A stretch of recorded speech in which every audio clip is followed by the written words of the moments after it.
Hello friends, இன்றைக்கு இந்த வீடியோவில் அரசு ஊழியர்களின் அகவிலைப்படி மற்றும் ஓய்வூதிய உயர்வு குறித்து முக்கியமான அறிவிப்பை வெளியிட்டிருக்காங்க. அது என்ன அறிவிப்பு அப்படிங்கிறது இந்த வீடியோவில் டீட்டெயில்டாக பார்க்கலாம். இந்தியா முழுவதும் உள்ள லட்சக்கணக்கான அரசு ஊழியர்கள் மற்றும் ஓய்வூதியதாரர்கள் ஆவலுடன் எதிர்பார்த்த டியர்னஸ் அலவன்ஸ் உயர்வு குறித்த அறிவிப்பு தீபாவளிக்கு முன்னதாகவே வெளியாகி உள்ளது. இந்த அறிவிப்பின்படி அகவிலைப்படி 3% உயர்த்தப்பட்டு 55%லிருந்து 58% உயர்கிறது. இந்த உயர்வு ஜூலை 1 முதல் வழங்கப்படும் என்பதால் 3 மாத நிலுவைத் தொகையும் அக்டோபர் மாத சம்பளத்துடன் சேர்த்து வழங்கப்படும் என எதிர்பார்க்கப்படுகிறது.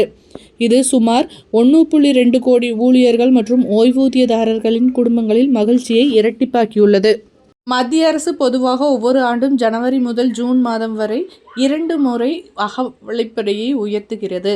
அந்த வகையில் ஜூலை முதல் டிசம்பர் 2025 காலகட்டத்திற்கான இந்த 3% உயர்வு ஒரு குறிப்பிடத்தக்க மாற்றத்தை ஏற்படுத்தும். உதாரணமாக, 18,000 ரூபாய் அடிப்படை ஊதியம் பெறும் ஒரு மத்திய அரசு ஊழியர் இதுவரை 55% அகவிலைப்படியாக 9,900 ரூபாய் பெற்று வந்தார் எனில் தற்போது 58 ஆக உயர்த்தப்பட்டுள்ளதால் அவர் 10,440 பெறுவார்.